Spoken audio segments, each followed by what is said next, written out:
When Bill Clinton had his problems with Monica Lewinsky,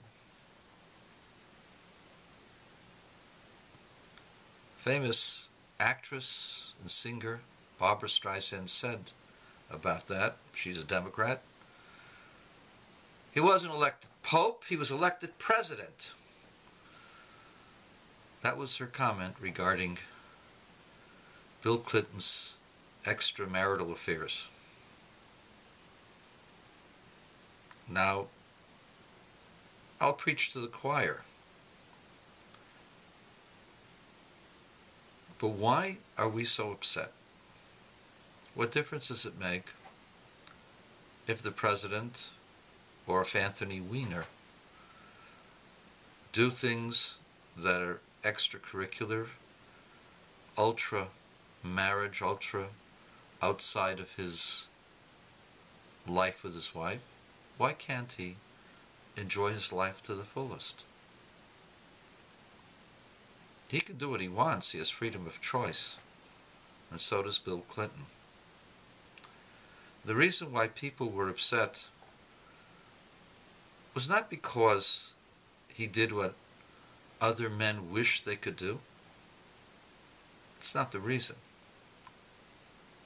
Although those of us who are disciplined in our lives think it to be frivolous, destructive, and ultimately something that destroys marriages, destroys family life. But we're not going to go into morality at this point. We're just going to go into the point about leadership and leaders. You're right, Barbara. He was not elected to be Pope. But as president, he's supposed to be an example for the rest of society. As president, he's supposed to be the inspiration. He's supposed to be the guy that everybody likes to be like. Remember, he was 6'2", 6'3", tall, handsome, brilliant, and a Democrat, a liberal. He was the answer to Ronald Reagan, the guy Chris Matthews thought was the greatest president around. I may not agree with his policies, but his policies can be debated. He's a very intelligent man and he can defend his policies.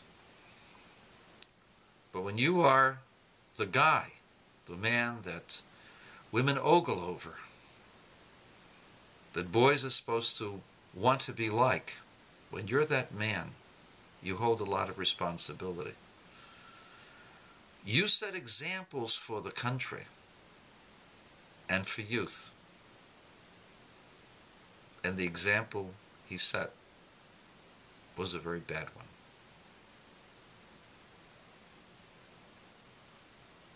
You can put thousands of hours into education.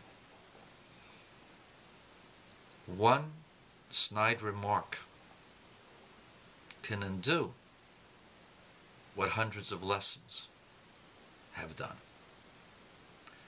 One bad politician can destroy the lives of tens of thousands of people by the choices, the bad choices he makes. That's number one, the effect upon the constituency. He may not be elected Pope, but the president should have greater discernment. It's not cute, it's despicable behavior. It's not the behavior we want our children to emulate. Maybe Barbara doesn't care about her children. I do about mine. And I do about others' children. And when you have open promiscuity, you wind up with a black population that has 73% of children born out of wedlock. The entire population of the country, 43%, 43% children born out of wedlock. It's rarer and rarer to have two parents at home. And with divorces, it becomes even more rare. We're raising a generation of children who don't know what the meaning of responsibility is. And when there's no responsibility, there's no care, no love, no commitment. Anthony Weiner's not cute. His acts are despicable. He should go out of the race for mayor of New York. He won't, because of people who like to say he wasn't elected to be Pope, he's elected to be mayor or president. Well, even mayors and presidents have to behave themselves. He hasn't, and should drop out.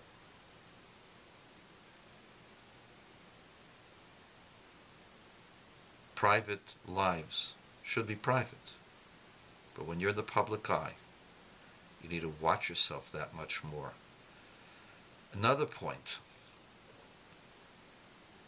even if you don't believe in God, when you make a vow to someone else, a sacred vow that you give your love to someone else, how can you violate that vow? How can you go ahead and humiliate your partner that much? What's the big deal? He's just doing what he wants to do. There's a problem there. If you can't keep your vow, your word to your wife, how are you going to keep your word to the American people, whom you don't know? If you can face your wife being a dirty old man when you're in your 40s, and forget about the vow of giving your love to that person, then how can anyone else trust you with your word? That's the problem. You may not be Pope, but being president, or mayor of New York, or a garbage collector, or a community leader, you have to be someone that stands for something.